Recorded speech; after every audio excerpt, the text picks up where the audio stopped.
All right, welcome to the San Diego Unified Psychologist Department Special Department Training, where we're going to be talking about Microsoft Word today. And so just a couple of housekeeping things. With Renata's help, we have created this the Psychologist Department spreadsheet with some different things on there. Of course, we have the link for today's class. And then, of course, next month, we're going to be talking about Google Drive, and there's the Zoom link for that particular training. Down here at the bottom, I have a link to the YouTube channel, but this is new since the last time we were together. And so what this is simply a link to a folder that I have shared with you all. And in there are several different things. So today, as we're talking about a number of different features of Microsoft Word, you'll hear me refer to our Microsoft Word Intro Handbook and the Microsoft Word Advanced Handbook. And I have those available for you inside this Microsoft Apps folder here.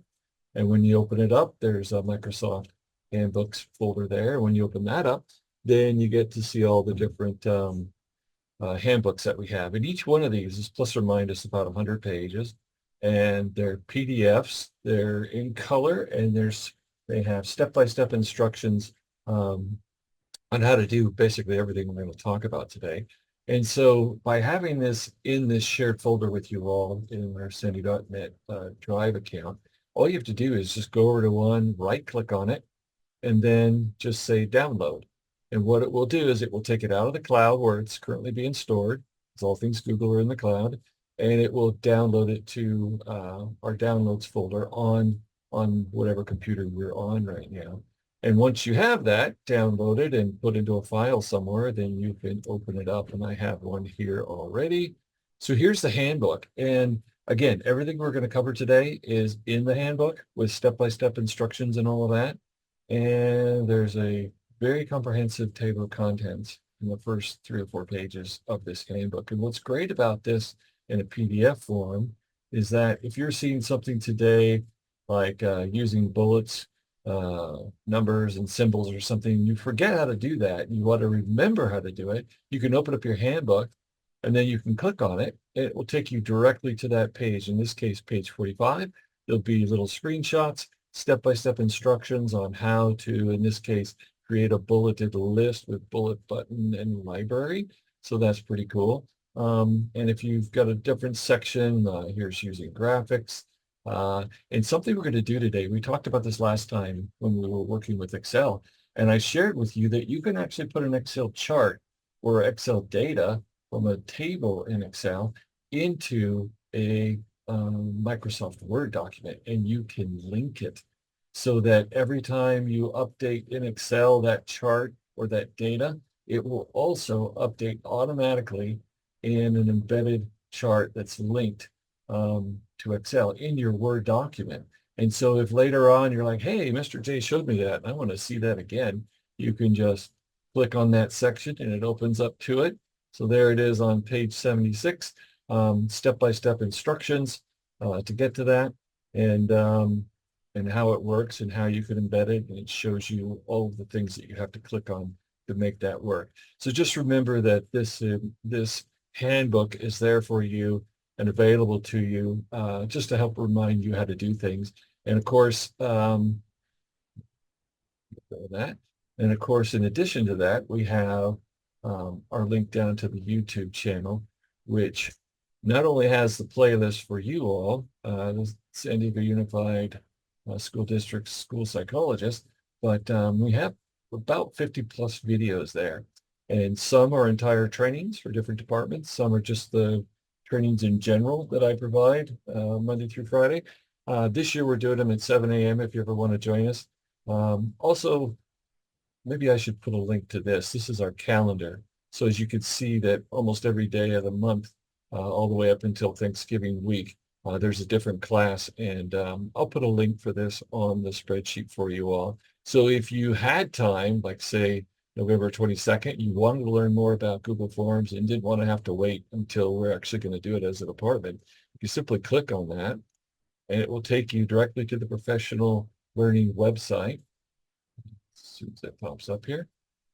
and it will tell you all about the class. And all you have to do is click register. And then on the morning of that class, very early, about 6 a.m., 5:30, something like that, I'll be sending you a Zoom link to that. And everybody who signed up for that class, we get to spend the next hour and a half from 7 to 8:30 covering, in this case, Google Forms. So I will put a link to this calendar somewhere on this for you all. So remember, you've got the training resources there, you've got the YouTube channel, and very soon I'm going to have a link um, for that calendar. So we're going to talk about Microsoft Word today, and we're going to cover a number of different things. And we've already talked about adding a couple things to this list. We're going to cover footnotes, and we're also going to do table of contents. We're going to show you a couple different ways to do those kinds of things. And also when we do hyperlinks, we're going to do a bookmark section to it. But basically, we're going to be going over the Microsoft Word user interface, going to be going over some different formatting tools, talking about a couple different tricks that you can use. We'll be doing bullets, numbering, just the basics, how that works, how to very quickly work with headers and footers. There's our bookmarks and hyperlinks. We're going to show you how you can add smart art and insert graphics and all that.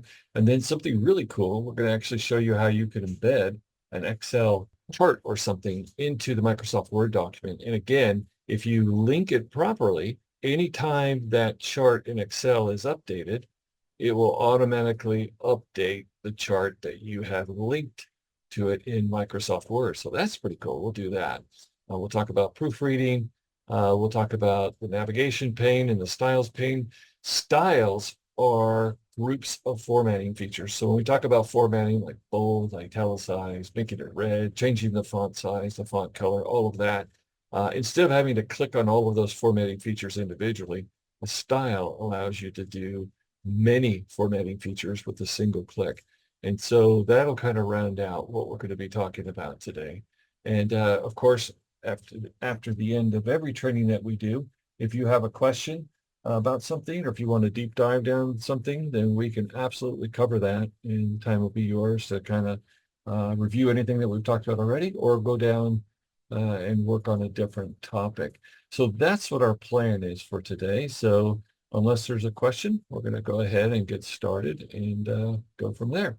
Thank you so much for being here today. So the first thing I'm going to do is I'm going to open up the formatting and editing document that I have. And again, I'll make this available to you on our spreadsheet for your department. So here we see a document. It says formatting and editing in the header up there. And then I have some sentences that repeat. And in some cases, there's multiple sentences in a row, which make up a small paragraph, and then multiple sentences in a row that make up an even larger one. And so this is just our kind of sandbox playground area where we can work on all of this. And if you look down at the bottom of Microsoft Word on the status bar, that's what this is called down here at the bottom, you can see that we're on the first of 8 pages. There's 4,025 words. And then over here on the right, we have the ability to change some things. For example, we could zoom in on this page, make it a little bit easier to see, or zoom out if you want to do that. Just know there's always more than one way to do it. Instead of going up and down in increments of 10%, you can always grab it and just drag it one way or the other and do it that way. Of course, that's just one of many ways to do it. Another way is to use the keyboard, hold down the Control key, bottom left-hand corner of your QWERTY keyboard, and roll the mouse wheel one way, it makes it smaller. Roll the mouse wheel the other way, and it makes it bigger. And so you can see those different ways of doing just that. One of them is easier depending on where your hands are. If my hands are on the mouse and the keyboard, then it's just easier to hold down the Control key and roll the mouse wheel and do it that way. So let's talk about formatting and editing. You heard me already talk about the fact that formatting is changing the appearance of something. You could make a word bold or italicized or different color, different font. And so we're going to want to use some of the formatting features for that. And just real quick, editing, sometimes people use formatting and editing interchangeably as terms to describe what they're doing. Just know that it is distinct. Editing is where you add a word, a sentence, a paragraph, or take a word, sentence, or paragraph away. That's editing. Formatting is changing the appearance of it. For example, up here in the heading, these words are much larger than what's in the body of the paragraph. So we're going to be working on formatting. So when you open up Microsoft Word for the first time, by default, it's going to take you to the Home tab ribbon. And so we have a bunch of different ribbons up here. And to access them, of course, you just click on any one of these tabs. Here's the Design tab ribbon, the Layout tab ribbon, the References tab ribbon, and so forth. The Home tab ribbon is what Microsoft considers to be the basics, the most commonly used tools and features that people use in Microsoft Word. And so we can see that any ribbon is broken up into groups. So the first group is right here, goes from this gray line all the way to the beginning. It's called the clipboard group. Then the next group is called the font group, and it goes from this gray line all the way over to this one. And so if you're not sure what something is, if you've been around computers for even just a little while, you're like, oh, okay, I know that's bold. If I hover over it, I'm going to get a screen tip that's not only going to tell me what it is, maybe give me a little more information about it, but generally, most of these features do have keyboard shortcuts. And so we can see that if we want to, instead of going up here to click on this B to turn something bold that we've selected in our document, all I have to do is just hold down the Control tab key and then hit B, and it will do the same thing. This, of course, is italicized, and that's Control I. And then to underline something is Control U. And so not all of them have a keyboard shortcut, but most of them do. Many of them do. And if they have one, just by simply hovering over, it's going to give you the keyboard shortcut. Sometimes you have to hit multiple keys, like this one here. So there's the font group. There's the paragraph group. We're going to be trying a number of these different features. Here's the styles group. And as I mentioned just a few minutes ago, remember that styles are groups of formatting features. So these are all different styles. And depending on where my cursor is, I can see previews of things. So here's my cursor in this. I'll just put it right here in this word sentence. And right now, it's just normal, no style applied. But if I hover over these other ones, you can see that groups of formatting features are changing the appearance of, in this case, that entire line. And so depending on which one I'm hovering over, it's going to look a little bit different. Because again, styles are simply groups of formatting features that are a single click away. All right, we're going to get more into that. We'll be talking about some of these other things as we go along here. But let's just go over the basics real quick. So very quickly, you learn by using your mouse in a desktop publishing program, and there's several of them. Google Docs comes to mind. You'll notice that if you roll the mouse wheel, that's going to scroll your page up and down. Okay, that's pretty cool. You'll notice if you left click, you can insert your cursor in places. We learned pretty quick that if you left click and drag by holding down that left click to wherever you drag it, whenever you let it go, it's going to select all of that. So if I wanted to, I could then, with everything that's selected there, I could start to employ these different features here. So I could do bold, italicize, and underline it, and I could change everything, and it's going to change everything that I've selected. Well, here's one of our favorite keyboard shortcuts. Actually, I'm going to use it on the quick access toolbar here real quick.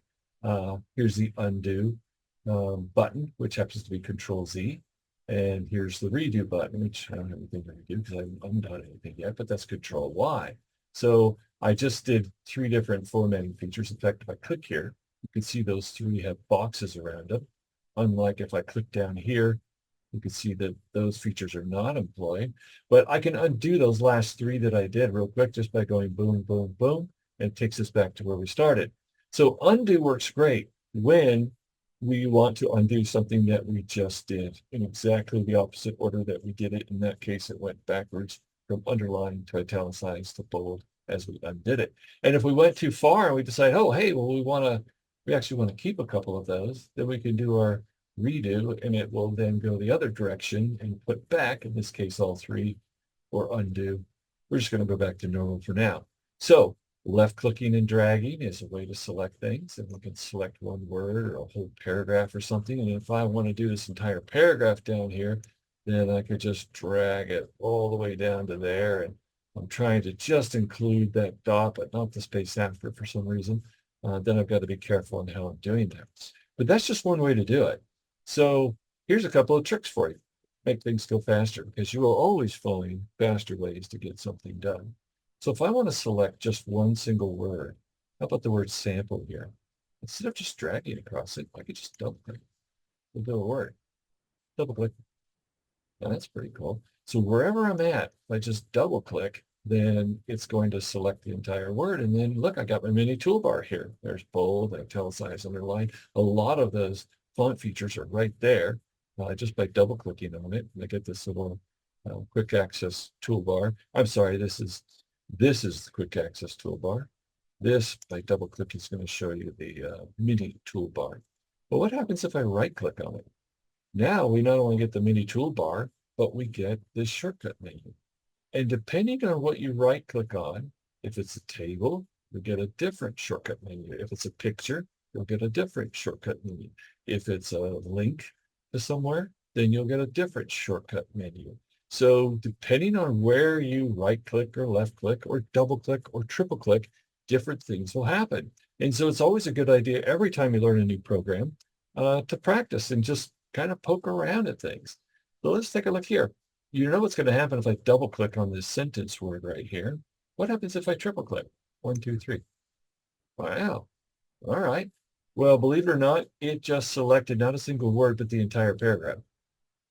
Mr. J, we remember from English class that an entire paragraph is not just a single sentence. You can't have a paragraph that's just a sentence. Well, in the world of desktop publishing, you can. And it has to do with this extra spaces right there. What am I talking about? If I go down here and I double click, it's just going to select a single word. If I triple click, it's going to do the entire paragraph because it goes all the way with this extra space. Let's go down to the biggest one down here. 1, 2, 3. There it is, all the way down. So why does Microsoft Word, this desktop publishing, consider this a paragraph in desktop publishing? It has to do with this little icon here. This is the show hide button. And so when we're typing things out and we're working on stuff, sometimes it's a good idea to know how much space is between something. So for example, right here, if I had accidentally hit my space bar a few times, I'd be looking at this sentence going, wait a minute, that space looks like it's too big. But you won't know exactly how many spaces are there unless you go over here to the paragraph group, which again is on the Home tab ribbon, and go to the Show Hide button. Now, between every single word, after the word this is typed out, you hit the space bar. That's what the dot is. Type out the word is, hit the space bar. There's another dot. Then the word A or the letter A, and then the space bar, another dot. If you look down here, you can see there's 4 spaces. So I have 3 extra spaces that are there. And so if I put my cursor here, I can go backwards 3 spaces. And now I know for a fact that I have proper spacing between all of these. But you'll notice at the end of this paragraph here, there's a backwards P, which happens to be the paragraph symbol. All right. And well, all it's saying is that after I typed out this sentence, I simply hit the enter key or the return key if you're remembering your keyboards from back in the days of typewriting. And so typing out this paragraph here, I hit the enter key and it jumped down to this next line. And then I hit the enter key again and it jumped down to this line. And then I put those sentences there and I hit the enter key here. And so that backwards P is informing us that we've used the shift key or the enter key and actually dropped down to the next line. And so that can be very helpful to know, the spacing between things and where the paragraphs are. And so I'm going to disable that real quick or turn that off. So when I say a double click will select a single word and a triple click does the entire paragraph, I mean to the backwards P. And so again, if it's a really big one, 1, 2, 3, it's going to do it all the way to the very end of that paragraph. All right, that's pretty cool. So, but wait, there's more. So there's other ways you can do it too. If I want to just select this entire line right here, I can just click to the left of that one time. If I want to select all of these, I can click to the left and drag and select all of them. And now I can use the formatting features or even this groups of formatting features called styles if I want. And so that's pretty handy. And even though this is a paragraph that goes all the way down to here, I can just select one line at a time this way, or I can drag down the side. And so you have to consider what's the fastest way. Is it faster to go 1, 2, 3? Or is it faster to left click and just drag to there? But wait, there's more. What happens if I double click over here in the margin? Double click. It's the same as the triple click over here. So now we're kind of we're getting a little silly and deep into the weeds here and saying, okay, well, Mr. J, 3 clicks, 2 clicks, come on, is that really going to save us time?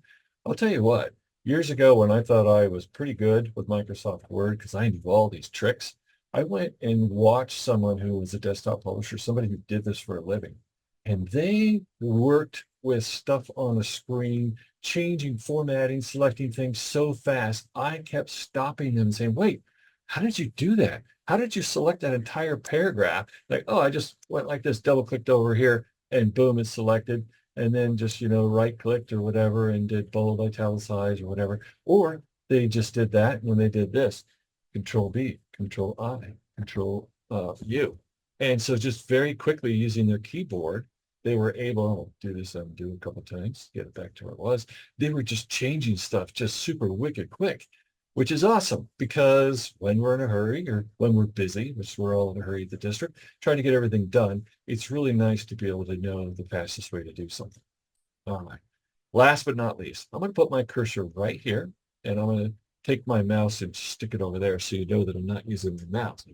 So now with my cursor right in front of that, blinking right in front of the second line there, the word sentence, I'm going to use my up, down, right, left arrows, and those are between your QWERTY keyboard and your number keypad. And as I hit the right arrow, it goes to the right. As I hit the left arrow, it goes to the left. When I hit the down arrow, it goes down. I hit the up arrow, it goes up. So I'm going to move to the right here, just in front of the word to, T-O. All right. Now I'm going to hold down the shift key and then hit the right arrow. So what you're seeing now is I'm using a keyboard shortcut to select one chunk at a time, or actually one space at a time, whether it's a letter, a space, a number, whatever, just by holding down the shift key and then hitting the right arrow or the left arrow, or I can hit the down arrow, or I can hit the up arrow. I am actually selecting and doing it that way. That's pretty cool. I'm going to click over here again, just put my cursor on this side. But Mr. J, if I'm trying to select this whole sentence here just from there to there, I don't want to have to just hold the shift key and then hit the arrow key 45 times. Is there a faster way? Sure. Hold down the shift key, hold down also the control key, and then hit the right arrow. And now it's going to do one word or chunk at a time. And so in just a small fraction of the other hits, I can select stuff.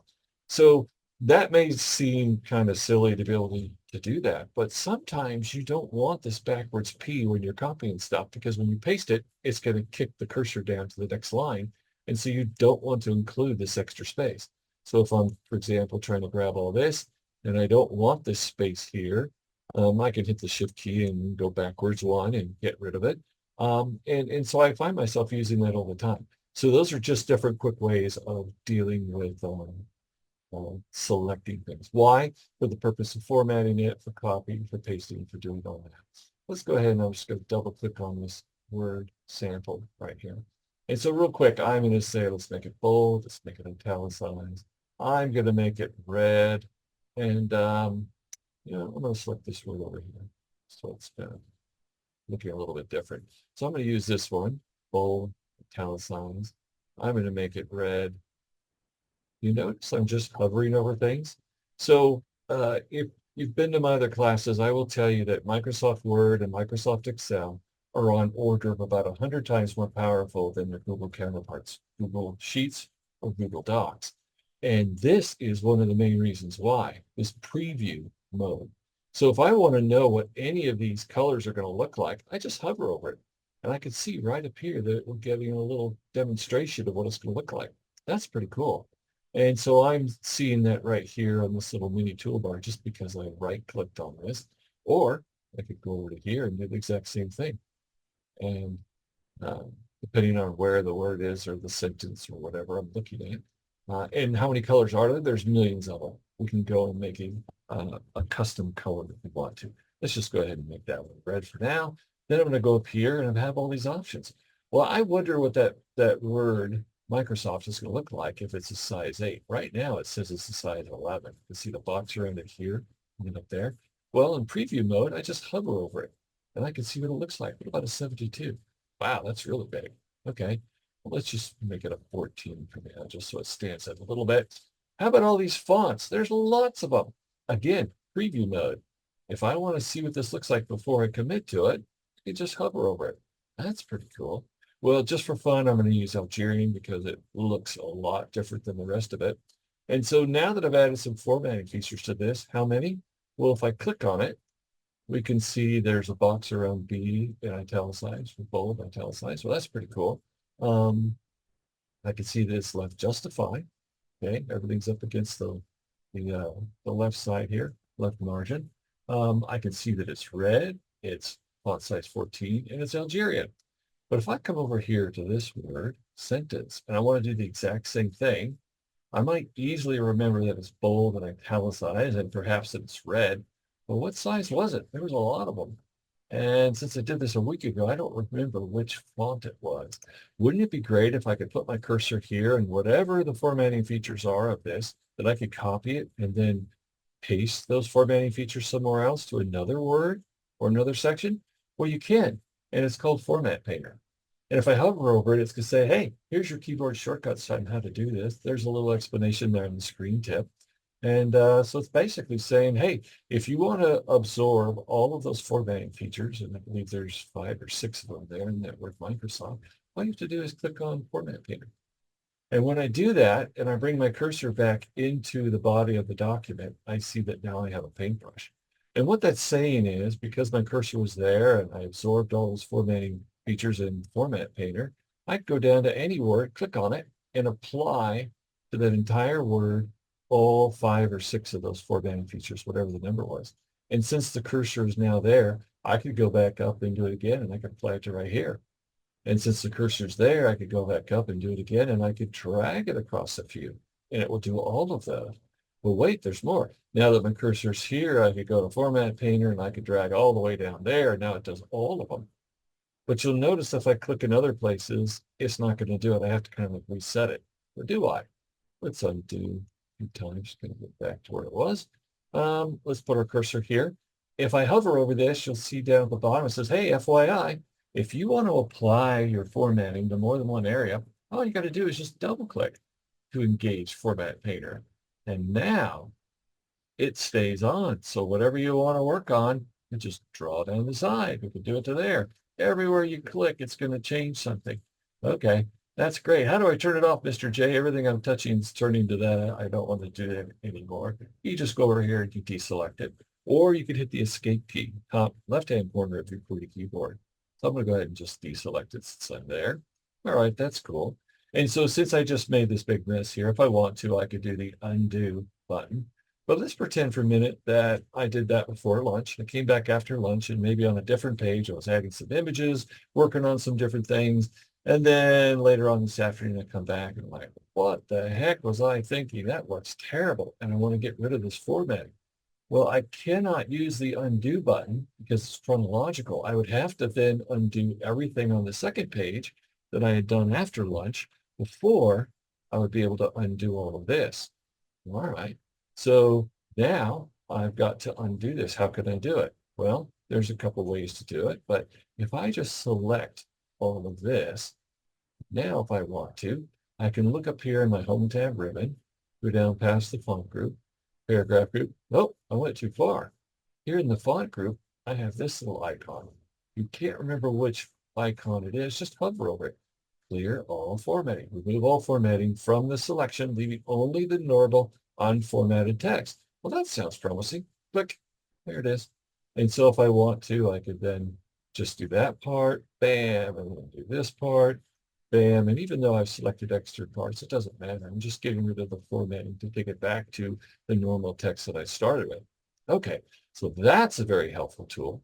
And that makes it a little bit easier. All right. So that's pretty slick. And that's one way we can do things. I'm going to double click on this. Now I'm going to right click. I'm going to copy it. And now anywhere that I go, I can then right click and then I can paste it. I can put my cursor right here in the middle of this word practice and I can paste it. Kind of broke apart these 2 words or turned it into 2 words. That wasn't very well done. I could go undo and then just say, oh, I meant to put it over here and then say paste. Or I could put my cursor here, put a space and use my keyboard. I can do Control V. That's the same as a paste. I can use my down arrows to here and do Control V. There's a paste and then hit the space bar to move something over. And so now that it's loaded up on my clipboard, I have the option of doing all those different things. Well, I don't know those, so I don't do formatting. So by just kind of poking around and hovering over things, maybe learning some of the keyboard shortcuts, we can learn how to do some formatting and do it very quickly to different sections. And so look, I've got some things that are underlined here. Well, this happens to be a grammar issue. So there happens to be an extra space. I could see it there. If I'm not absolutely sure, I could hit the show hide. Sure enough, there's two dots there. That's pretty handy to know that.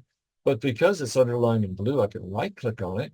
It says, hey, guess what, Mr. J? Only one space between words is better. Do you want us to switch it to this? And if so, I just left click on it. Bam! It got rid of that extra space. Want to prove it? Show hide. Yep, sure enough, there's just one spacer. That's pretty cool. And then this, for some reason, is underlined in red with a squiggly line. Usually that means it's misspelled. Well, I can see that the word next to it is spelled the same way, so it's not misspelled. Right click, delete repeated word. Oh, or ignore it. Okay, so yeah, Word's going to be helping you on the fly to do stuff. Here's another one, as well as, well, guess what? Unlike when I started using as well as 30 years ago in college, nowadays, apparently the proper form is to get rid of the commas there. They're doing commas differently this day. Who knew? So I guess my kids are the one actually told me that, Dad, you don't have to use commas anymore. Not sure why they changed grammar over years, but they do. And if I want to take their suggestion, I could just click there and get rid of that extra comma. So those are just real quick, some of the helps that you're going to get with Microsoft Word. And remember, Microsoft Word's on order of about 100 times more powerful than its Google counterpart, Google Docs, because of all these extra features, like the preview mode. So I will say that Google Docs, sometimes I'll call it like say a Volkswagen, an old Volkswagen Bug with maybe some bald tires. Yeah, you can get to the store, even across country, but you'll never do it as quickly or as fun as you would in a hypercar, like a Lamborghini or a McLaren or something like that. You get there much faster and have a much more fun because those hypercars have many more features and are much more powerful and quicker in many ways. And we'll see that in a little bit with styles. If I want to select something, I can then just grab it and drag it, and take that entire section and put it somewhere else. Or I can grab it and drag it and put it down here and do all of those kinds of things. So that's easy, you know? Or I can copy and paste it. So those are just a bunch of ways that you can deal with moving things around when you're editing and when you're formatting things or whatever. And that's pretty cool. I'm going to jump real quick to formatting and editing the header up here. You'll notice when I try to click up here, you'll see that my cursor keeps landing in the body of the document here because a single click, I can't get to it. And so let's go down to the bottom of the page.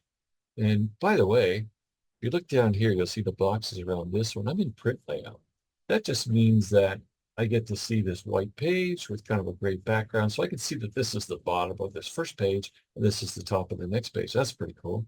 And so if I try to click down here in the footer, you'll see my cursor's jumping up here to the body of the document. So now I have to think, so how do I get to these headers? Because I want to work on these headers here real quick.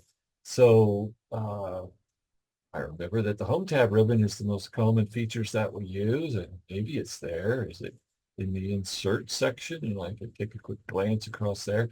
And I might have to poke around and try and remember where everything is. It happens to be on the Insert tab ribbon, and I went over very quickly, but there's the header footers. But remember, I say that you can right-click, left-click, double-click, triple-click, and depending on where you are, great things can happen. So here I am at the top of page 2. I know that because I click over here. Well, it's saying page 1 to that. Come on. Now, if I click on it, page 2. This is the top of page 2. If I double click on it, watch what happens. Double click. All right. So now I'm in the header. What's more, the footer is also opened. What's more, look at this. Here's our first example of a contextual tab ribbon. I'm going to get out of the headers and footers just by double clicking back in the body of the paragraph. Double click. So if you look up here at our tabs with the various ribbons, you'll notice the last one is help. And when we're working on an image, or if we're working on a table or something like that, we will end up with the contextual tab ribbons. That just means that in the context of what we're working on, in this case, headers and footers, by double clicking into it, we now have a header and footers contextual tab ribbon is what it's called. And so we've got header and footer group, insert group, navigation, different things that are here. And these are all the tools that we can use to work on a header. So now that we're in here, we can do some stuff. So let's take a look at page numbers. So if I want a page number at the top of the page, I have all of these options. Look at our little elevator car here. There's a lot of them. These are all just different types of numbering for where the top of the page. Here's the bottom of the page. I could have it on the left side, middle, the right side. If I scroll down, oh, look, here's a cool one. I'm going to select this one because I kind of like it. Boom. And so just that quick, I happen to be on page 2, so it, boom, it threw it in right there. If I scroll up, you can see there's page 1, and if I scroll down, you could see there's page 3 and so on. And I still have 8 pages. I'm on page 3 of 8 down here. All right. So when I open up the headers and footers by simply just clicking on the header or the footer, in this case, well, my cursor's up there. I'll just put the cursor back here right now. It opens up the contextual tab ribbon called headers and footers, and then there's other stuff that I can do. So let's say that I want to change the way that this particular word looks. I want to change the formatting of the word format. How's that for a tongue twister? Double click. Just select it very fast. Let's make it, oh, it's already bold. All right, like deselected. Now it's not bold. I want to keep it bold. Let's change the color. Let's see if our preview is going to work. Sure enough, it's still working. I can change it to whatever color I want. Well, I'm feeling a little purple today, so color of royalty. Let's go ahead and select purple. And just for fun, let's try a different font. Oh, what is this one here? Oh, that's kind of cool. Massis MT Pro Black. Cool. I'm going to select that one. Okay. And so just real quickly, by double clicking on that, I can use the mini toolbar. I didn't have to go back to the home tab ribbon. That's pretty slick. And I was able to change the way that looks. I'm going to double click back into the body of the document real quick. Double click just to get out of the headers and footers. We're going to see the contextual tab ribbon disappear. But I wanted to point out something else. Now we see that purple's kind of faded. And that's just indicating that this area, in this case the header, is no longer accessible until we either go and find the ribbon to open that up, or we just double click back into it, and now it's dark purple. And the body paragraph is actually a little bit faded. So if I double click again, then we see it's a little bit darker here. So this is indicating to us that it's the active part that we're working on. But check this out. I changed this word formatting, changed the formatting of it to purple and whatnot. And I did it at the top of page 3 because there's the bottom of page 2. But look at this. It also changed page 2. It also changed page 1. And if I grab this and go all the way down to the last page, you can see that it did the top of page 8 as well. So when you're working with headers and footers, if you don't have your document sectioned off, and I don't, I have my whole documents just a single section, and there are ways to section off documents, like in the case of my 100-page handbooks. I might have 8 chapters, and so I simply make each chapter a different section, so I can have different headers and different footers in each one. So you can do that, again, because Microsoft Word is like a hypercar, and it's like so feature rich. But basically, I could come in here and double click again to select that. And let's go ahead and just make that red just for fun. Double click to get out of there. And now it's going to be red in every other page as well, just because it is affecting all of it. That's pretty cool. So that's enough about headers and footers. Just know that there are many different features that you can use with that. But we're going to stop with that real quick. I'm going to scroll down here real quick, and I'm going to make a little bit of space here. So let's talk about putting a link here, a hyperlink. So I'm going to type out an abbreviation, SDUSD. You've probably heard of that one before. And I'm going to double click on it. I'm going to make it bold and change the font size, make it like an 18 or something like that. And I'm not going to change the color for now. But what I want to do is I want to turn this into a link to the San Diego Unified School District's homepage, right? I could just type it out, San Diego Unified School District homepage. And then when you click on it, it's a link to that web page, but I'm just going to use the abbreviated form of that. So there it is. So if I want to insert a link to a web page, I have to remember where that feature is. And I might remember that it's under the Insert tab ribbon. And if I go down to the links group, I could then figure out and say insert a link. But remember I said you could right click on things and you get a shortcut menu? Look, there's link right there. And so that's a lot faster. So I can just hit insert link there. It's actually giving me all these documents and PowerPoints and Microsoft Word docs in case I want to link to one of those. I don't. But down here at the bottom, it says insert link. But before I do that, if I wanted to go to the San Diego Unified School District homepage, I have to know what the URL address is. Uniform Resource Locator. Just a fancy way for saying the web address of the page that we want. So let's go back to here. And I'm going to open up a new page, and I'm going to say San Diego Unified. And there it is. Give it a second. Okay, cool. So November is Native American Heritage Month. Cool. There's the web address. That's not too hard. I could probably remember sanDiegoUnified.org, and that's all I need. But watch this. I'm just going to right click, which is selecting all of it. And I'm going to say copy. Cool. Now I have it on my clipboard. So now I'm going to come in here. I can either go up here to insert to the links group, or I can right click and go down to link and do it that way. Or I can do this, Control K, keyboard shortcut. Now it's going to open up the insert hyperlink dialog box. And again, the instructions on how to do this are in the handbook that's available to you. But basically, the handbook will say, make sure that this first box is selected because you want to select to a web page.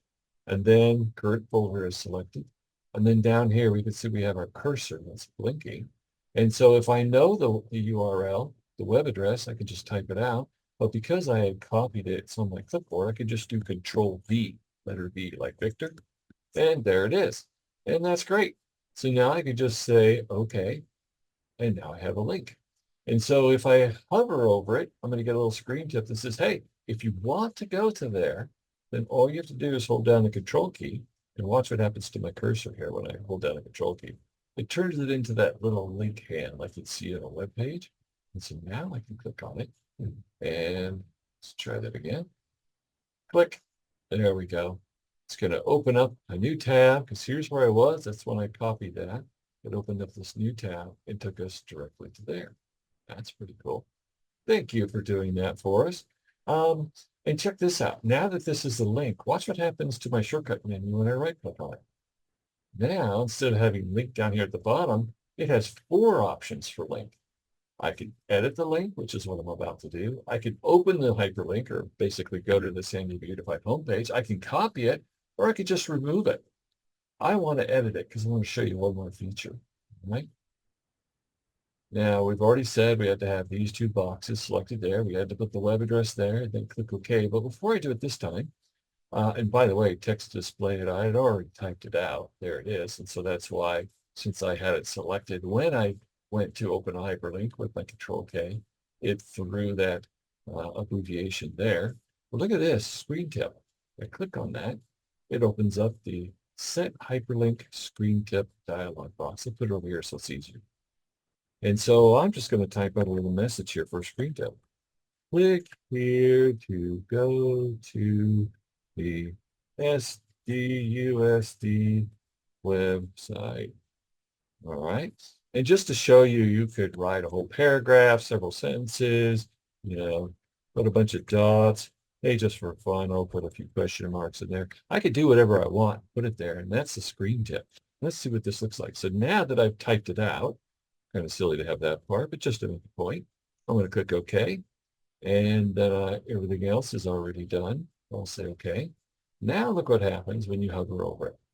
Hey, click here to go to SDUSD website. I have all those dots and I have question marks. So you could write a whole paragraph, a little mini pamphlet if you want, explaining, if you click here, then this will happen and that will happen, and you'll be allowed to do X, Y, and Z. So you can make the screen tip as big as you want. So that could be helpful. You can put that there. So now let's experiment and try something down here. So I'm going to say this is a link to page 8. Now let's try and insert a bookmark.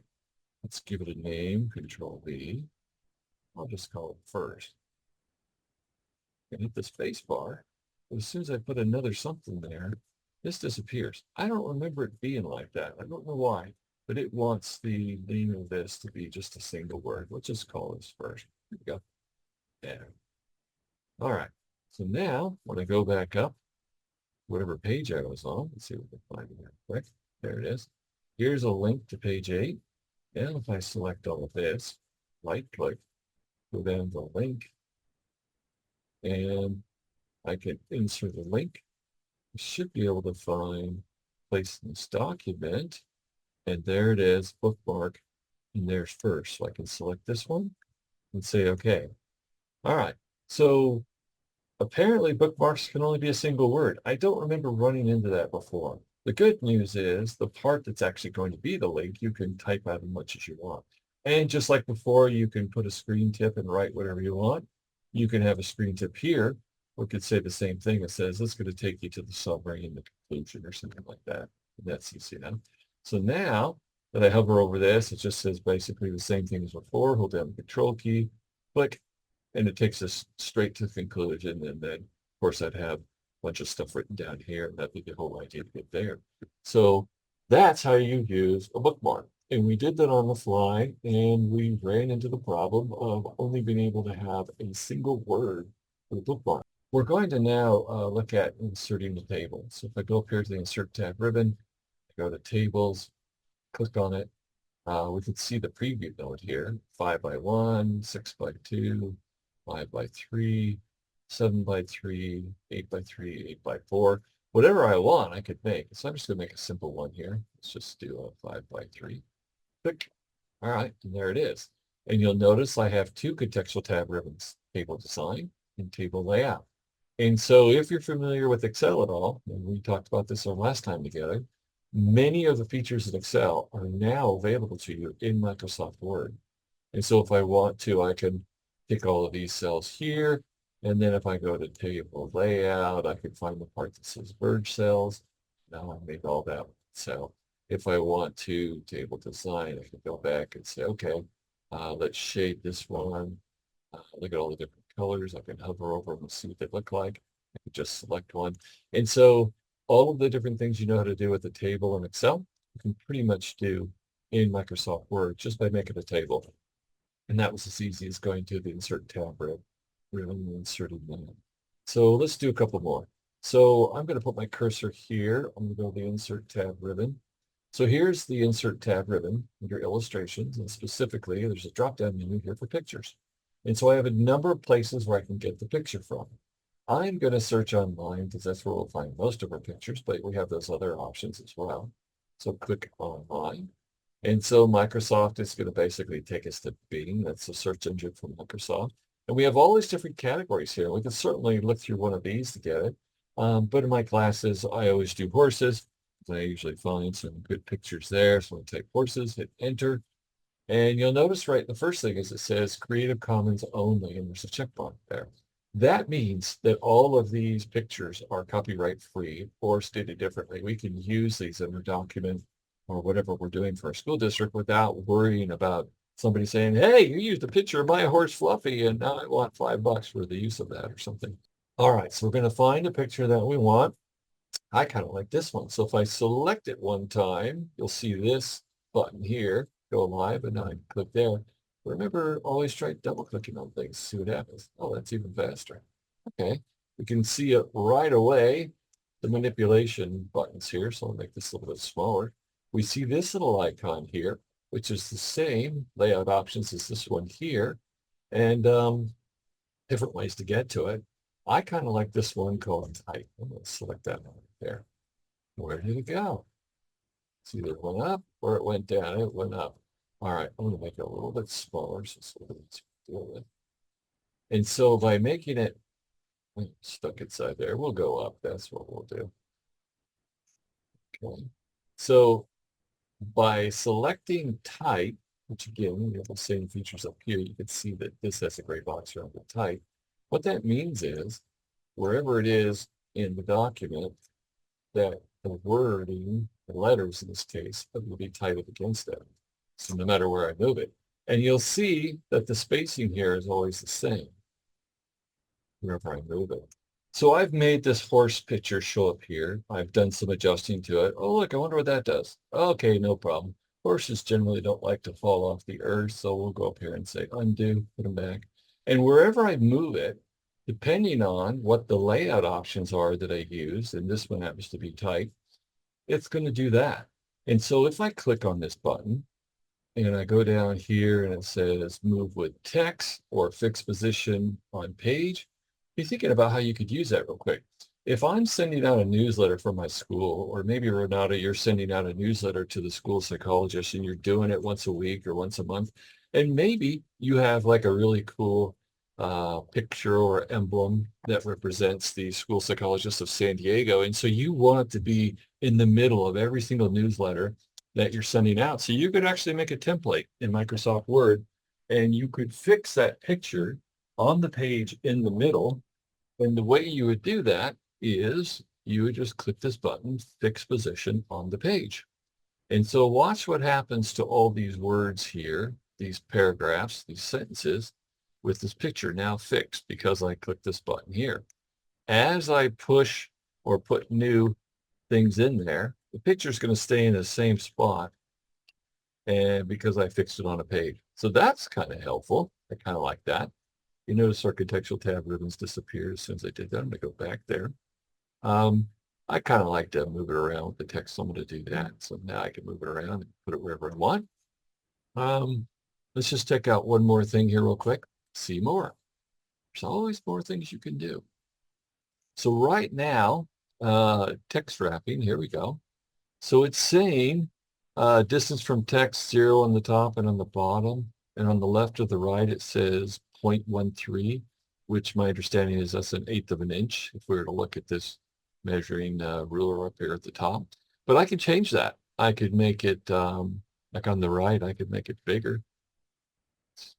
Make it bigger. There's a 1/2 inch. And if I say, okay, nothing happened yet, but as soon as I hit okay, watch what happens. It makes it bigger. That's pretty cool. I'm going to undo it because I happen to like it like that. But here's our picture. And when I click on it, I get the picture format contextual tab ribbon. And we have all these different features that we can change, colors, borders, all kinds of different stuff. And we're not going to spend much time working on those because we could spend 4 hours just on picture adjusting. But let's take a look at styles real quick. So right now, we don't have any styles at all. And what is a style? A style is a group of formatting features. So let's take a look at this style. This one happens to be called simple frame white. If you look down at the picture, I see a simple frame white. It's got some shadowing. It's got many different features being used, formatting features. There's a little different one called beveled matte white. Metal frame, that's kind of cool. And if we were following along in our handbook, it would say to go all the way down to this one right here, which is bevel perspective. That's kind of cool. And you'll notice now that there's some shading around this, that even though the lettering is set at 1/4 or 1/8 of an inch, it pushes it out what looks like a little bit further just because it has to push it out away from the shadowing. But that's kind of cool. Wherever I move it now, because I have it set on tight, it will do that. And by the way, you notice that green line that showed up? Oh, come on, go back. There we go. That's exactly in the center of the page. Or stated differently, equidistant from this margin on the right and equidistant from this margin on the left, because we followed that. And yes, you can find the center of the page vertically as well, from the top and from the bottom by looking for those lines. That's pretty cool. But if you're following our handbook, it would then say, well, let's try some artist effects. Let's go over here and let's just hover. Let's see what a few of these are. There's marker. There's pencil grayscale and all of that. And there's so many different ones. And again, this is a hypercar. This is, you can't do any of this stuff in Google Docs. So you're kind of getting an idea of just how powerful all of this is. All right. If you were following the handbook, it would say to go to this one right here, which is called cement. And then you could have it like that. And then we could try and do some color corrections and some other things. Again, you can spend a very long time working on just images, but for now, we're just going to stop with that one. And I'm going to go here to shapes now. Okay. And I'm going to go down here to this third or fourth group where this heart is. I'm going to click on it. And so now my cursor is a plus sign. And so what it wants me to do is left click and drag. And if I drag it to the right, it's going to make it more squat, but wider. If I drag it down, it's going to make it taller and skinnier. And so sometimes when you get a shape, you're like, wait a minute, that doesn't quite look right.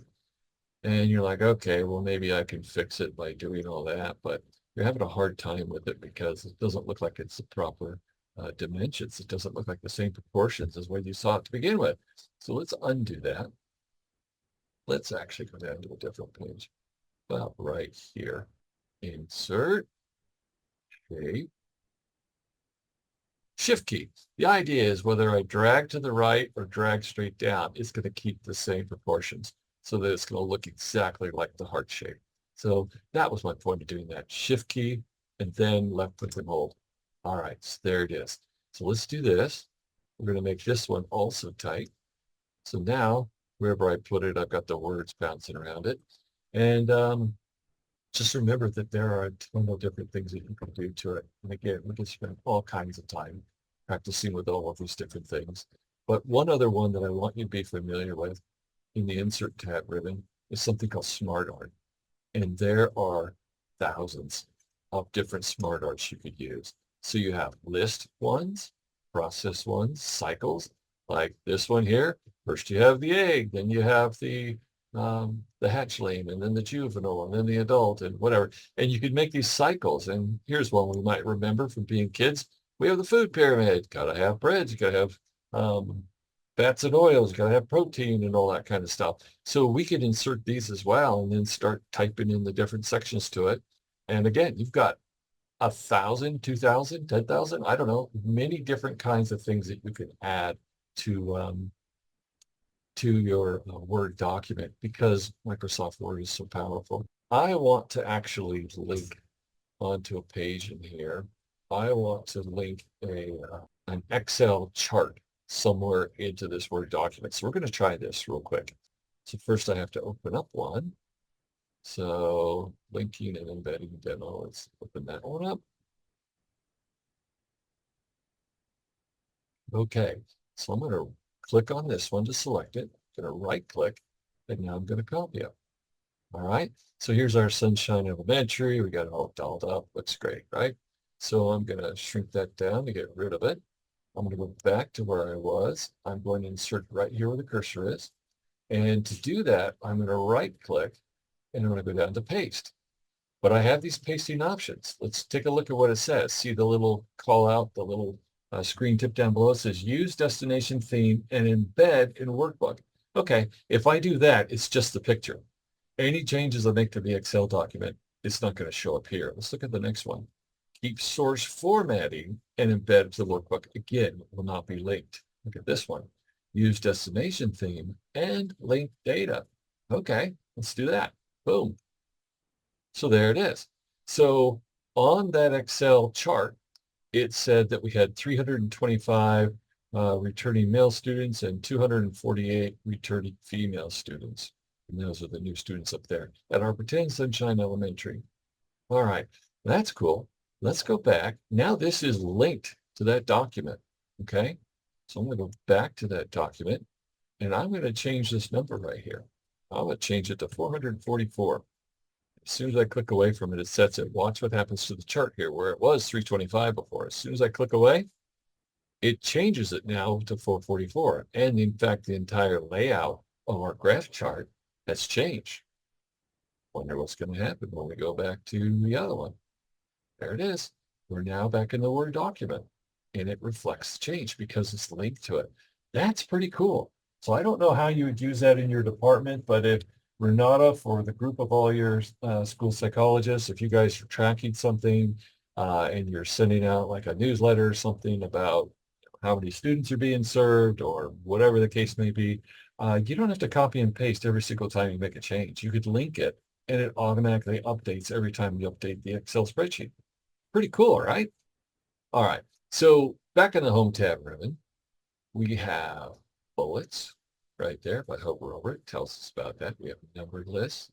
And we even have this option over here of multi-level lists. And I'm going to worry about these two for right now. So I'm going to put my cursor here. And let's say we're going to go shopping. We're going to get some printer paper. Okay. And so I'm just typing out some colors here and all that. And we'll get some brown paper too. Brown paper. Okay, so I'm just typing out a list here, and then I realized, I want to make this a bulleted list, or maybe I want to make it a numbered list. Well, it's not too late. I could have clicked on any one of these up here and started that way, but I could just use my tricks here. Drive down the side, it's selected. Oh, by the way, look at the mini toolbar. Right click. I've got bullet lists there, and I've got numbered lists there.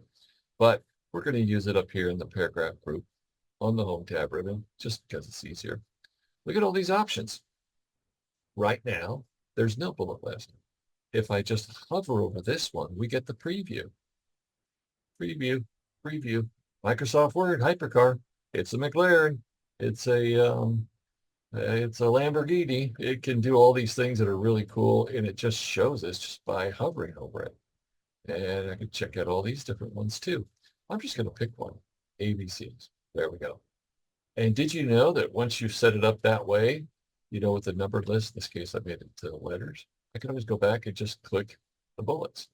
Or I could go back and I could change it again and make it this, whatever I want to. So that's pretty cool. So how does this work?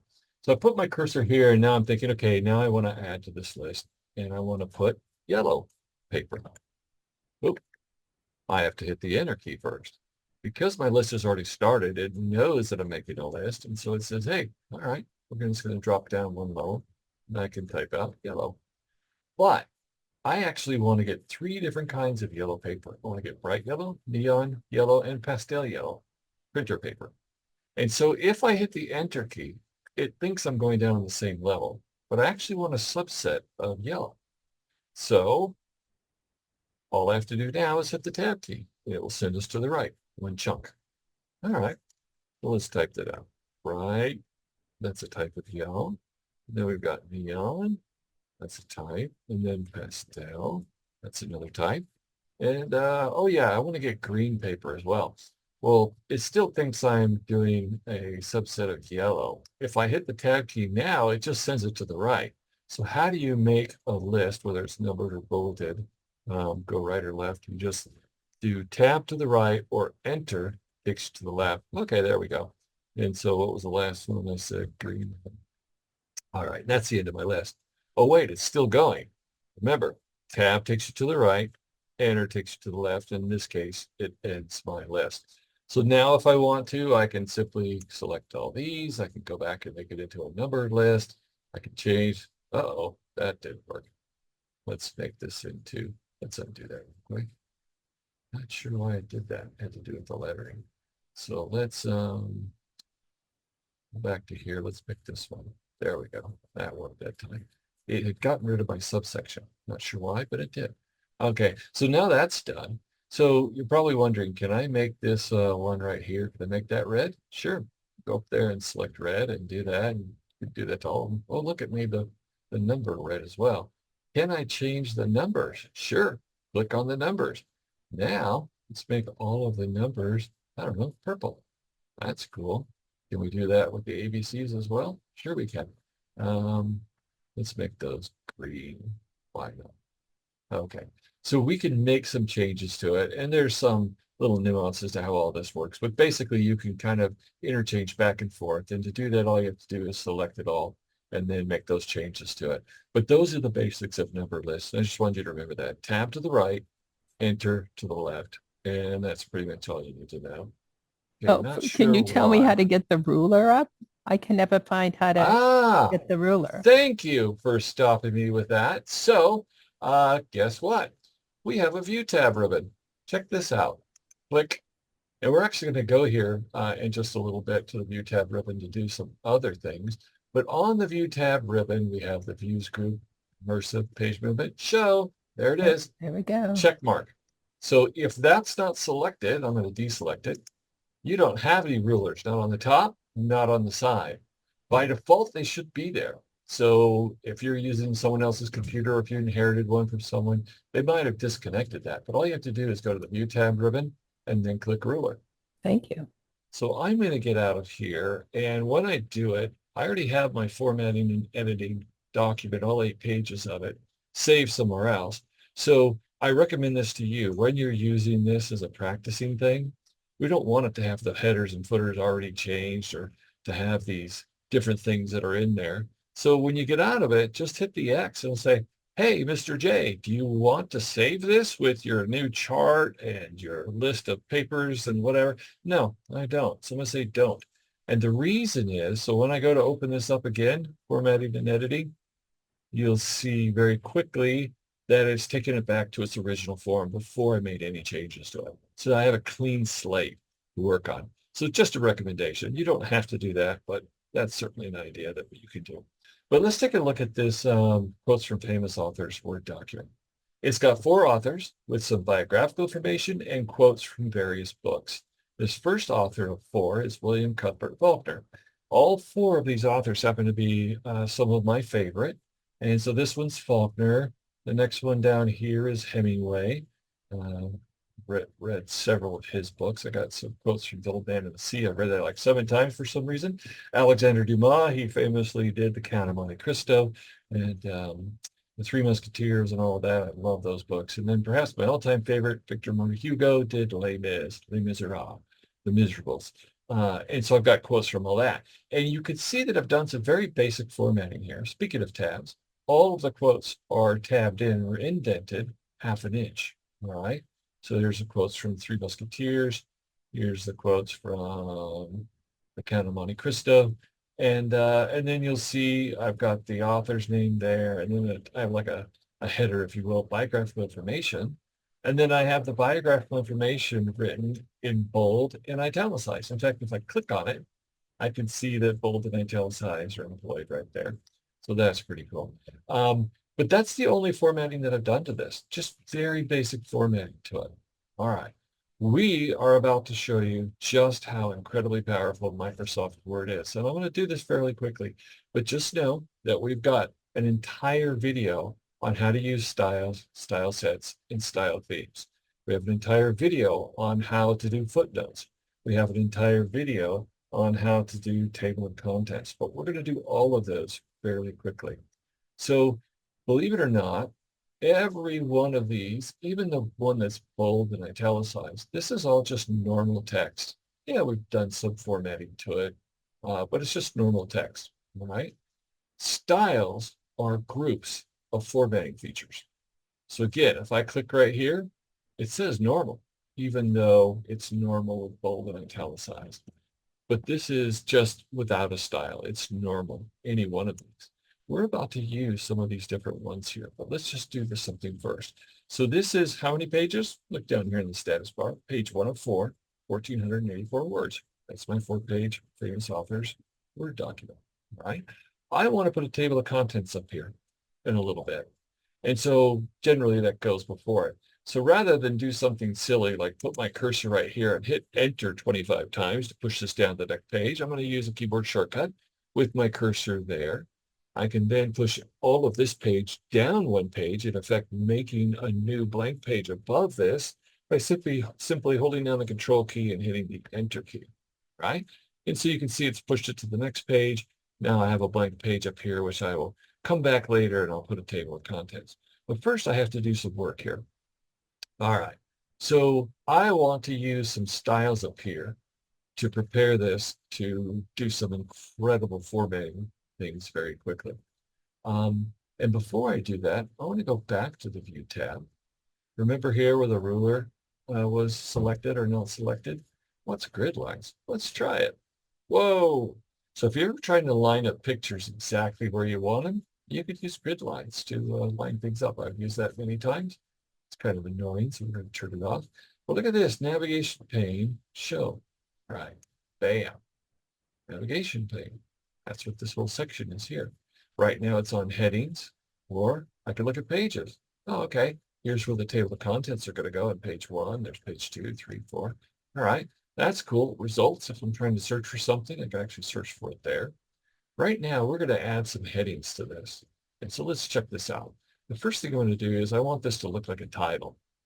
And if I go back to Home tab ribbon, we can see that it's just normal right now. In fact, how many different ones are up here? Well, remember, it's preview though. That's what a heading 1 looks like. That's what heading 2, heading 3. Subtitle. Oh, look, there's title.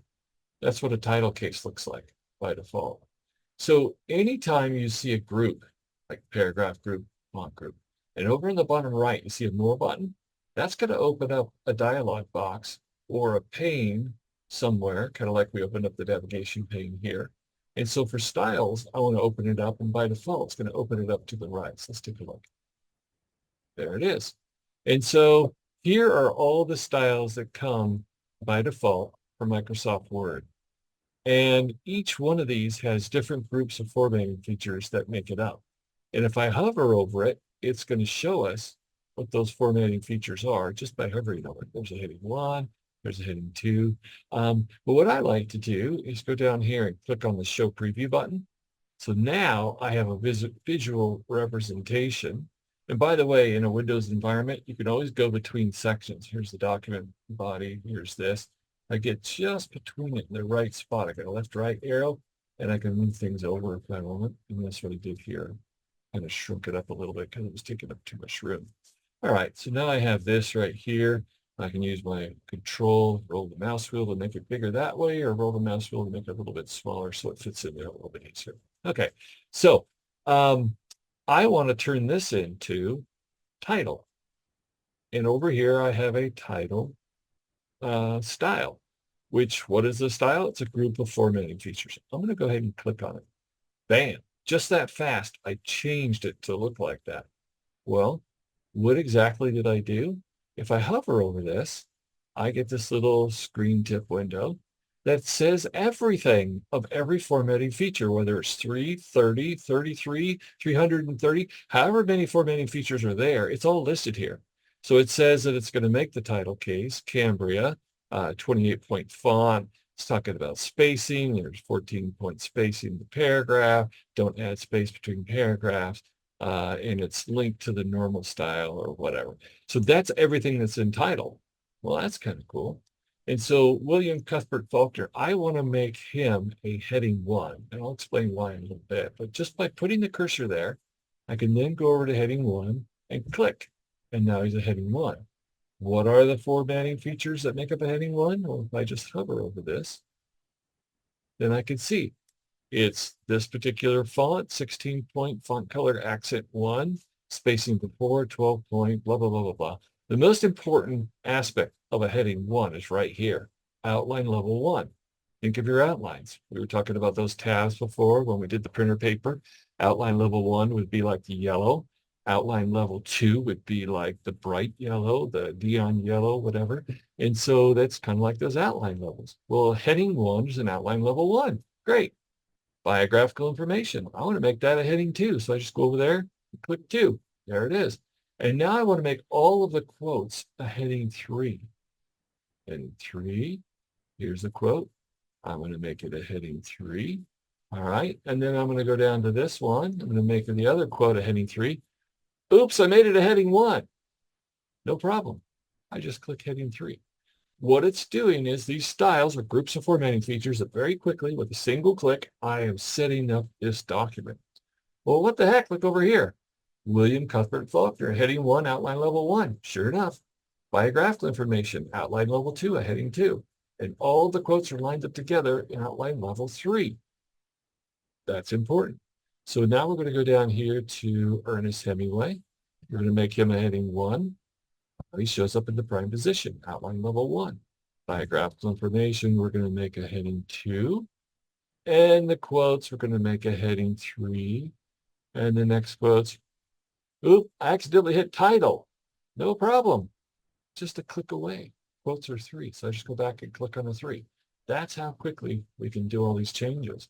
So there's my third author. We're going to make him a heading 1. I'm going to make biographical information a heading 2. You're going to see why we're doing this in just a moment. Bear with me. And well, you can see that once you've done this a few times, it's really straightforward. In fact, If this being a heading 3, I can now go up to Format Pager, double click it, and then click on all the quotes in my document, and they're all going to become heading 3s, or do it in heading 1 to all of the authors. But we're not going to do that. We're just as fast to do this. So they're the heading 1, biographical information in heading 2, and then we're going to go down here to, I guess that's it. Quotes from Les Mis is a heading 3. Okay, so the first thing we notice is that by using the headings, not only did it change the way it looked, but it did the outline levels. So it's all right there. That's pretty cool. Because we did that, now we can make a table of contents. This is called the navigation pane. Where are we? We're down here, Victor Marie Hugo. In fact, we're down here where it says quotes. What if I want to go to Ernest Miller Hemingway? Click. Whoa, navigating, moving quickly. Faulkner, bam. Problem, let's go back to Victor Marie Hugo. Boom. Gone are the days of scrolling through a 100-page handbook that Mr. J made, because my handbooks are set up just like this, and so I can navigate very quickly through them. All right. There's other things you can do. You can set this up to where you can collapse, like all of Faulkner, all of Hemingway, or you can expand them if you want. And so you can, if you have a whole bunch of sections here, you can just display a few of them. That's pretty cool. Well, what does this button do? I don't know. Let's try it. Oh, okay. Remember that first page that we wanted for the table of contents? Yep, there it is. To get there, all I had to do is click that. Well, check this out. Because I've used headings 1 through 3 with their corresponding outline levels 1 through 3, I can now insert. Is it insert? Nope. References? Yep. Table of contents. Boom.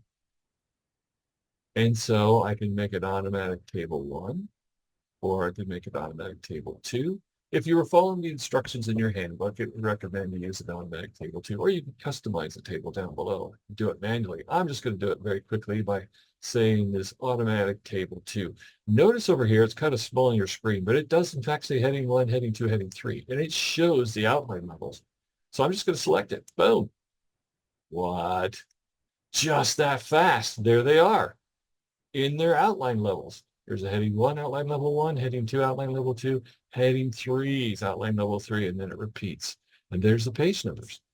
Well, Mr. J, how do we know that it's correct? Okay, well, let's go down to here, Victor Marie Hugo.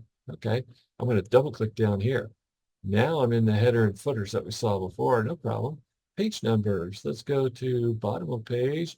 Let's scroll down. So you can see if you've done this a few times, it's super fast. We're on page 4. There it is. Double click to get back into the body of the paragraph. Now, if I go up here to the table of contents and it says Ernest Miller Hemingway's on page 3, I can click over here, go to there, and let's see the bottom of the page. Is it page 3? Yep, sure enough, it works. Okay, great. Okay, so now you showed us how to make a quick table of contents. I guess that's pretty cool. You showed us how to use styles, and it changed the way it looked. But guess what? We're in the hypercar. We're just getting started. So a lot of people don't know about my buddy William Cuthbert Faulkner, who is known for stream of consciousness writing, where he actually has sentences that are 2 pages long. Yeah, your English teacher would fail your paper if you did that back in the day, but he was famous for doing that. 2 and 3 page sentences, just run-on sentences. They just went on forever. They're great. But not that many people know about Faulkner. More people know about Hemingway. So if I want to take Faulkner and stick him down here at the bottom somewhere, thus moving Hemingway up the chain, the old school way to do it is left click and drag and go all the way to the bottom. Got to make sure I get all the quotes. That's the wrong way to do it. Check this out. William Cuthbert Faulkner. And remember, the biographical information is attached to it, and the quotes, those are all his books. Left click, drag. See that line? I got to be careful where I drop it, because if I drop it right there between The Sun Also Rises and The Old Man and the Sea, then all of Faulkner's stuff's going to break up those quotes. We don't want to do that. So I could put it at the end of Hemingway, which would then be in front of Dumas, or I could put the end of Dumas, which would be in front of Hugo, but I'm just going to put them at the end. Bam! Just that fast. Now Faulkner's down here at the bottom. Hemingway's all the way at the top. Well, look at this. Table of contents. Uh-oh. Mr. J, we got a problem. Faulkner's still at the top. No problem. This is a table. Update table. Update entire table. Okay. That fast, your table of contents is done.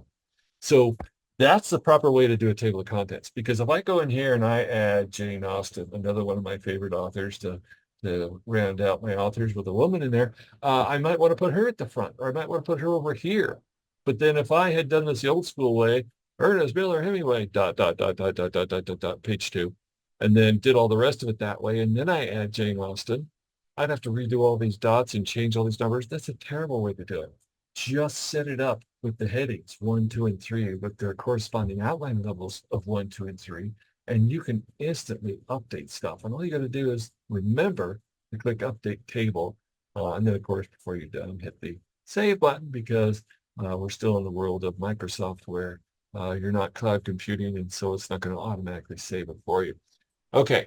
Any questions about that before I now kick it up another notch? If you save this as a PDF, will you still have those links? That is a great question. And the answer is yes, but it's even better. So if I'm in the Word document and I hover here, it's going to give me the screen tip that says, hey, Mr. J, if you want to go to Ernest Miller Hemingway, don't forget you have to hold down the control key to get your little hand, like that. You go to any one of these sections, you have to do that. If you turn this into a PDF, they're automatically links. You don't have to hold down the control key. You just click on it and it will take you there. How can I prove that? Here's our handbook. And if we go back to the right here, you can see this is a PDF. And so I could just click on this and boom, it's going to take me right to that section.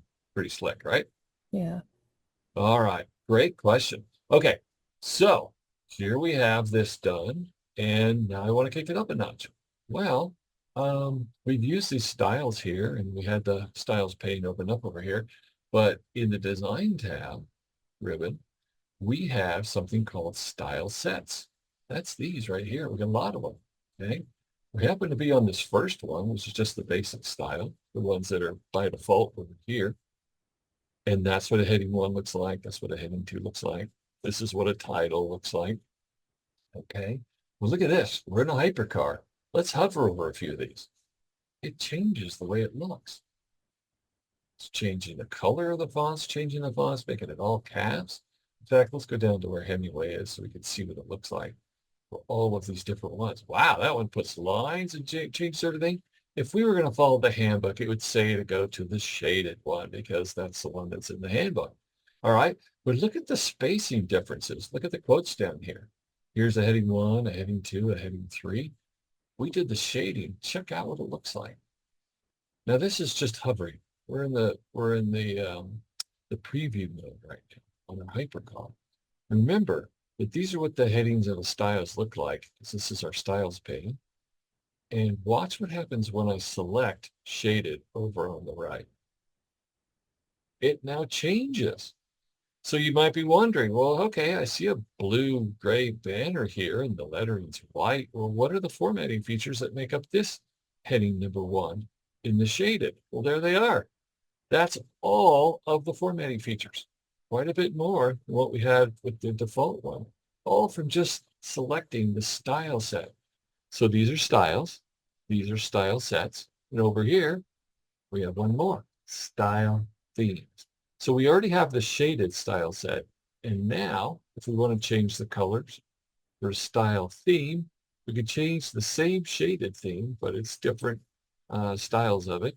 All of these different ones here, and we've got this one here. And if you were following the handbook, it would say to select the Savon one. In fact, it's very similar, but you can see it's more of a tropical kind of blue color, right? If you look over at the right, the styles pane, you can see it's a darker one. And all I'm doing is just hovering over it to see what it looks like. Watch what happens to the styles pane on the right when I actually select this one. Okay, so there you go. It's now updated these styles to reflect this new change. So styles, that's what these are. Style sets, that's what these are. And style themes.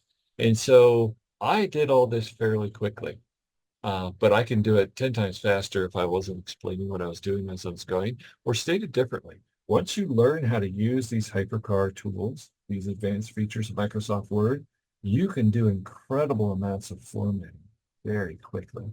In fact, I'm going to open something up just to boggle your mind a little bit.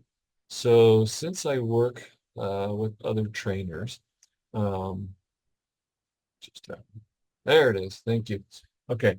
Notice that the navigation pane was open before, so it stays open. The styles pane always closes. So to open up the styles pane, you just have to click this little more button here. All right. So because I work with other trainers, and let's just go. Um, and I happen to be the Microsoft Office guy, and I understood how to use Microsoft Word. I created a template for all of our trainers where all of us, when we produce a handbook, they all look the same. And so what I basically did was I made custom styles. Yes, you can do that. And this is very advanced. If you ever want to learn how to do all of these things, we can do that. But I'm just going to show you kind of how this works.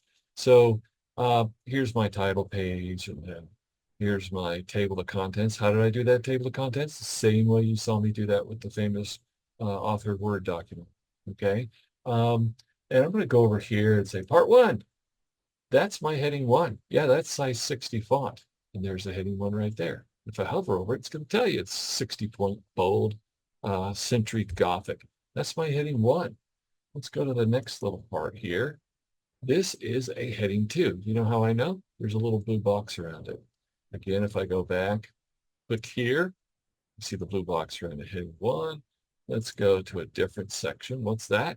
That's what a heading three looks like. All right, let's click on an exercise. So here's the exercise. It's got this gray box around it, a couple different colors of gray. We called it embossing or whatever. And that's what a heading four looks like. So I'm about to show you how you can have a template that you set up for your department, something just for you to use, that makes this super easy. And so the other trainers, if they want to use this template, all of their exercises will look exactly the same from space to space just because they made it a heading four. So right now the cursor's here, and we can see that it's a heading four. I'm going to scroll down here a little bit so I can expose normal. Remember, cursor's up here. That's a heading four. So when you're typing out, in this case, a handbook, it's going to be normal. You're going to type out exercise 1.1, double space, save a new document. That's the name of this exercise with these numbered steps and these screenshots and these little call out windows and all that. And after you type it out with your cursor anywhere in the middle, I just go over here and say heading four, that fast. So what's in a heading four? Well, let me tell you, all of that. Embossing, 3D, blah, blah, blah, blah, blah. And it centers it in the middle of the page such that every single exercise in my entire handbook, every time you see an exercise, it always looks like that. So it makes it easier to follow the handbook. You're flipping through the pages and you see this gray box here. You're like, oh, okay, here's the beginning of a new instructions for something. What's this one? Create a new document. Great. And you look at this one. Oh, this one's open a document from within Word. Okay, well, here's how you do it, step-by-step instructions. So what I'm sharing with you is that you can have custom styles to make in this case, it would be a template for handbook. And there's that. And by the way, I'm going to right click and I'm going to collapse all. So there's all the sections of it. And if I want to go to the section on graphics, I can go there. Bookmarks and hyperlinks, headers and footers, whatever. If I want to expand a section, I can do that. Let's just go straight to all of the different exercises. There they are. If I want to see it by pages, I could do that. Can I spread this out so I can see more than one page? Do that. I could do it that way. What's results for?